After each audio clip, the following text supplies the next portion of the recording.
നല്ല ആരോഗ്യമുള്ള നല്ല കവിൾ നോക്കുക. അദ്ദേഹത്തിൻ്റെ കവിളിൻ്റെ വീർപ്പ് ആ ദഹന ഗ്രന്ഥിയിൽ വനം നല്ല ഫുൾ ആഫക്റ്റിൽ ഇരിക്കുകയാണ്. അതുകൊണ്ട് നോക്കും അദ്ദേഹത്തിൻ്റെ ആ ശ്രദ്ധ. അദ്ദേഹം നാക്ക് പുറത്തേക്കിടുന്ന നോക്കും. നാക്ക് പുറത്തേക്കിടുന്ന എന്തിനാണ്? അദ്ദേഹത്തിന് ഷോയ്ക്ക് വേണ്ടിയല്ല. അദ്ദേഹം എൻ്റെ കൈയുടെ ചൂട് നോക്കൂ. എൻ്റെ കൈ അനങ്ങുമ്പോൾ ഈ കൈയുടെ ചൂട് അറിഞ്ഞ് കൈയിലേക്ക് പിടിക്കാനാണ് അദ്ദേഹത്തിൻ്റെ ശ്രമം.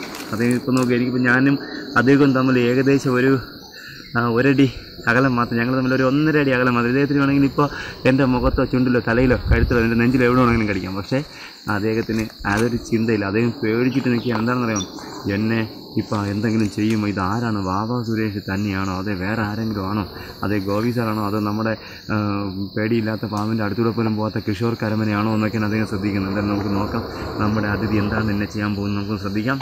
നമ്മുടെ പ്രേക്ഷകർ ഒരിക്കലും എന്നെ തെറ്റായിട്ട് വിചാരിക്കണം. നിങ്ങളുടെ മുന്നിലെ പേടി മാറ്റുകയാണ് ഞങ്ങളുടെ ലക്ഷ്യം. അല്ലാതെ ഞങ്ങൾക്ക് സാഹസം കാണിക്കലല്ല.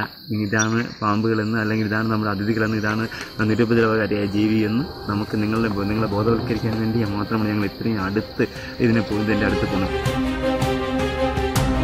ഫോറസ്റ്റ് ടീം, ആർആർടി ടീമോട്ടൊക്കെ ഇവിടെ വന്നപ്പോഴേക്കും ഒരുപാട് ആനിമൽസിന്, ആനയും കാട്ടുപോത്തിനെയൊക്കെ നമുക്കിവിടെ കാണാൻ കഴിയില്ല. പക്ഷേ അങ്ങനെ അവരെപ്പോൾ ഉള്ള ഇവയ്ക്ക് എന്തുകൊണ്ട് ഇവിടെ സുഖമായിട്ട് ജീവിച്ചുകൂടാ?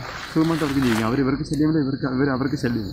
ഞാൻ നേരത്തെ പറഞ്ഞ പോലെ വെള്ളത്തിൻ്റെ ഉറവ അവരെ കാണുന്നുണ്ട്. ആ ഉറവയിൽ നിന്ന് വെള്ളം കുടിച്ച് ഭക്ഷണം, ഇവിടെയൊക്കെ ഒത്തിരി പാമ്പുകളുടെ സാന്നിധ്യമാണ്. ചേരയുടെയും മറ്റ് മുറുക്കനും അള്ളിയും പെരുമ്പാമ്പും ഒക്കെ ഇവിടെ ഒത്തിരി ഉള്ളതാണ്. അപ്പോൾ അവർക്ക് ഭക്ഷണം, സാധാരണ ഇവർക്ക് ഭക്ഷണം കിട്ടും. ഇവർക്ക് തന്നെ ഇവരുടെ വേറെ പ്രത്യേകതയുള്ളത്, ഒരു വർഷത്തിൽ ശരാശരി ഒരു 50-ന് താഴെ പാമ്പുകൾ ഭക്ഷണമായി വേണം. അപ്പോൾ ഇവരിവിടെയുള്ള മറ്റ് ചേരയും മുറുക്കനെയും അളവിയൊക്കെ ഭക്ഷിച്ച്, ചെറിയ പാമ്പുകളെ ഭക്ഷിച്ച് ഇവിടെ അങ്ങ് സുഖമായിട്ട് ജീവിക്കുന്നു. ഇവർ മറ്റാർക്കും ഒരു ശല്യം ഉണ്ടാകുന്നില്ല. അപ്പോൾ നമ്മളെ പ്രേക്ഷകരെ അറിയുക, നമ്മുടെ കിങ് കോബ്ര 12 വയസ്സ് പ്രായമുള്ള കിങ് കോബ്ര. എന്തായാലും ഈ യാത്രയ്ക്ക് മുന്നേ എൻ്റെ ഓർമ്മ എനിക്ക് അത് ഞാൻ നമ്മുടെ പ്രേക്ഷകരോട് പറയാൻ വിട്ടുപോയൊരു കാര്യമുണ്ട്. നമ്മുടെ ഈ വർഷം കൗമുദി ടീമിന് ഞാൻ വാവാ സുരേഷിനോടൊപ്പം സഞ്ചരിച്ച് കിങ് കോബ്രയെ പിടിക്കുന്നതോ വിടുന്നതോ നമുക്ക് റിലീസ് ചെയ്യാൻ കഴിയില്ല. എനിക്ക് പെട്ടെന്നുള്ള കോളുകളായിരുന്നു. എൻ്റെ ഈ 2016 5 കിങ് കോബ്രകളെ എനിക്ക് എടുക്കാൻ കഴിഞ്ഞു. ഈ 5 കിങ് കോബ്രകൾക്കും നമ്മുടെ ടീമിന് നമ്മളൊപ്പം സഞ്ചരിക്കാൻ കഴിഞ്ഞില്ല. പക്ഷേ എന്നാലും നമ്മൾ ഒരു ഗവി യാത്ര, നമ്മൾ സ്നേക്ക് മാസ്റ്റർ പ്രോഗ്രാമിന് ഒരു വ്യത്യസ്തമായ ഒരു യാത്ര, വേറെ എന്തെങ്കിലും ആനിമൽസിനെ കിട്ടുമോ എന്നുള്ള തേടിയുള്ള ഒരു യാത്രയായിരുന്നു എന്ന് നമ്മുടെ ടീം നേരത്തെ തീരുമാനിച്ച് വെച്ചിരുന്ന ഒരു യാത്രയായിരുന്നു. ആ യാത്രയുടെ ഏകദേശം മധ്യഭാഗമായപ്പോൾ തന്നെ നമുക്ക് അവിചാരിതമായിട്ടൊരു അതിഥിയെ കാണാൻ കഴിഞ്ഞു.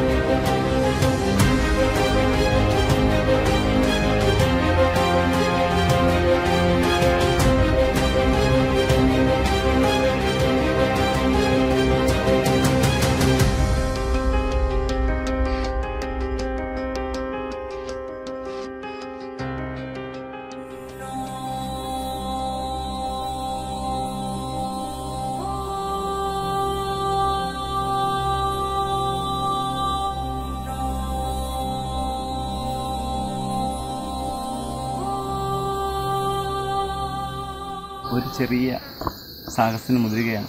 കാരണം എൻ്റെ ഒരു ആഗ്രഹമാണ് കിങ് കോബ്രകളെ ഉമ്മ വെക്കുക.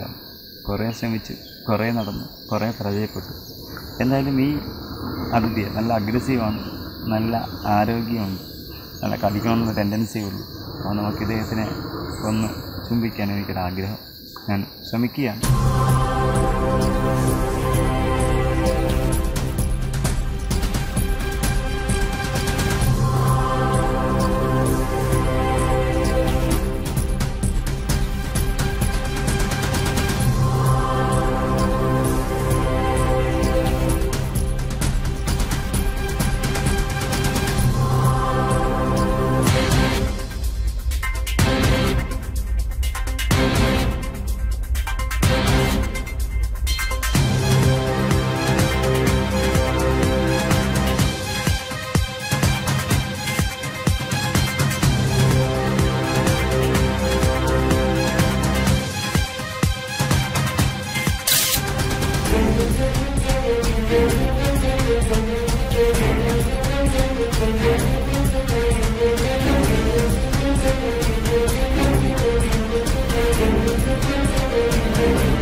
സാധാരണഗതിയിൽ രാജവെമ്പാലയ്ക്ക് അതിന്റെ നീളത്തിന്റെ 1/3 ഭാഗം തറയിൽ നിന്ന് ഉയർത്തിപ്പിടിച്ച് പത്തി വിടർത്തുവാൻ സാധിക്കും. അങ്ങനെ ഒരു സാധാരണ മനുഷ്യനെ ഭയചകിതനാക്കും വിധം നോക്കുവാൻ ഈ സർപ്പത്തിന് കഴിയുന്നത് കാരണം രാജവെമ്പാലയെക്കുറിച്ച് പല അത്ഭുത കഥകളും ഐതിഹ്യങ്ങളും പ്രചാരത്തിലുണ്ട്. രാജവെമ്പാലയെ വംശനാശ ഭീഷണി നേരിടുന്ന ജീവികളുടെ പട്ടികയായ റെഡ് ലിസ്റ്റിലും ഉൾപ്പെടുത്തിയിട്ടുണ്ട്. ഇതര നാഗങ്ങളെപ്പോലെ രാജവെമ്പാലയും അഗ്രം പിളർന്ന നാക്കുകൊണ്ട് മണം പിടിക്കുന്നു. ഏകദേശം 300 അടി ദൂരെയുള്ള ഇരയെപ്പോലും ശ്രദ്ധിക്കാനാകും മട്ടിൽ കൃത്യതയുള്ള കാഴ്ചശക്തിയും പ്രകമ്പനങ്ങളിൽ പൊടുന്നതിനെ തിരിച്ചറിയാനുള്ള കഴിവും ബുദ്ധിശക്തിയും രാജവെമ്പാലയെ നല്ലൊരു വേട്ടക്കാരനാക്കുന്നു. ഇരയെ വിഷം പ്രയോഗിച്ച് കീഴ്പ്പെടുത്തിയ ശേഷം വിഴുങ്ങുകയാണ് പതിവ്. വിഷം ദഹന സഹായിയായി കൂടെ പ്രവർത്തിക്കുന്നു. മറ്റു പാമ്പുകളെപ്പോലെ തന്നെ കീഴ്ത്താടി എല്ലുകൾ സ്ഥാനഭ്രംശം ചെയ്തുകൊണ്ട് സ്വന്തം തലയേക്കാൾ വലിപ്പമുള്ള ഇരകളെ കൂടി വിഴുങ്ങുവാൻ രാജവെമ്പാലയ്ക്ക് സാധിക്കുന്നു. ഇദ്ദേഹത്തിന് കടിക്കണം എന്നുള്ള ചിന്ത മാത്രമേ ഉള്ളൂ. ചാടി കുതിച്ച് കടിക്കുക എന്നുള്ളതൊക്കെ തന്നെ ഇദ്ദേഹത്തിൻ്റെ ഒരു പ്രത്യേകത.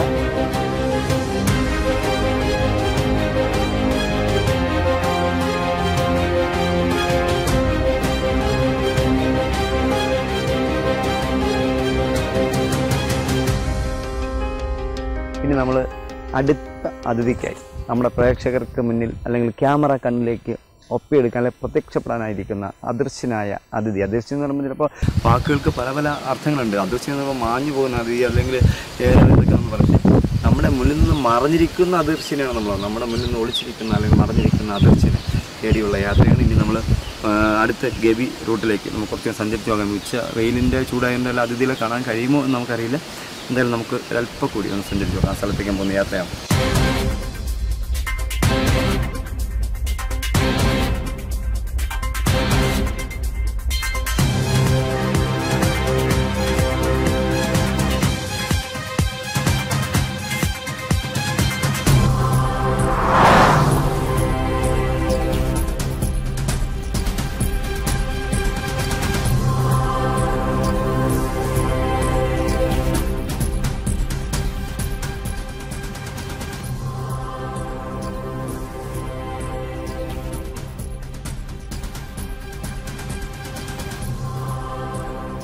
അല്ലെങ്കിൽ ഒരു നമ്മുടെ അതിഥിയുടെ സ്കിന്നാണ് നമ്മൾ അവിചാരിതമായി നമുക്ക് നോക്കാം. കിങ് കോബ്രയുടെ സ്കിന്നാണോ നമുക്ക് നോക്കാം. കിങ് കോബ്രയുടെ തൊലിയാണോ നമുക്ക് നോക്കാം.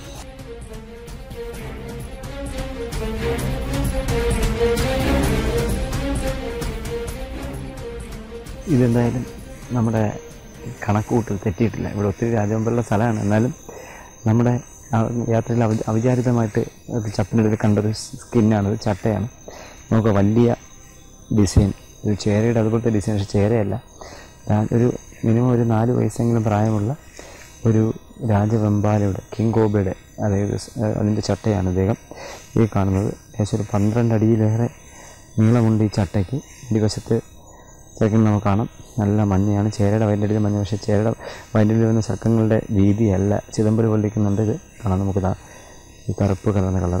കണ്ട വെട്ടിയടിക്കേണ്ട ചേരയുടെ ചട്ടയെന്നേ നമുക്ക് തോന്നാറുള്ളൂ. പക്ഷേ ചേരയുടെ ചട്ടയല്ല. കിങ് കോബ്ര അഥവാ രാജവെമ്പാല അഥവാ കൃഷ്ണ സർപ്പം എന്നറിയപ്പെടുന്ന അതിഥിയുടെ ചട്ടയാണ്. നമ്മളെന്തായാലും ഇനി നമ്മൾ ഈ ചട്ട വെച്ച് ഒരു 5-6 ദിവസം പഴക്കമുണ്ട്. നല്ല കാണുന്നുണ്ട്, സ്മെല്ലൊന്നുമില്ല, നല്ല കുറച്ച് പഴക്കമുണ്ട്. 10 ദിവസം പഴക്കം വരും. 10 ദിവസം പഴക്കം വരത്തില്ല, എനിക്ക് 2-3 ദിവസം പഴക്കമേ ഉള്ളൂ. എൻ്റെ പൊടിയുന്നില്ല, 10 ദിവസം പൊടിഞ്ഞ് പോയാൽ. അപ്പോൾ എന്തായാലും നമുക്ക് ഈ അതിഥിയല്ല, അതിഥിയുടെ ഉടുപ്പാണ്. അദ്ദേഹം കുളിക്കാൻ പോയി പൂരിട്ടിട്ട് പോയ ഉടുപ്പാണ്. നമുക്കിതങ്ങ് താഴെ ഇടാം. നമ്മളെന്തായാലും സമയങ്ങളില്ല, നമ്മുടെ ഇനി ഓരോ കാൽവെപ്പും വളരെ ശ്രദ്ധയോടുകൂടി നമ്മൾ മുന്നോട്ട് ഈ അതിഥി ഇവിടെ ഉണ്ടോ അല്ലെങ്കിൽ മറ്റേതെങ്കിലും അതിഥികളുണ്ടോ എന്ന് നോക്കാം.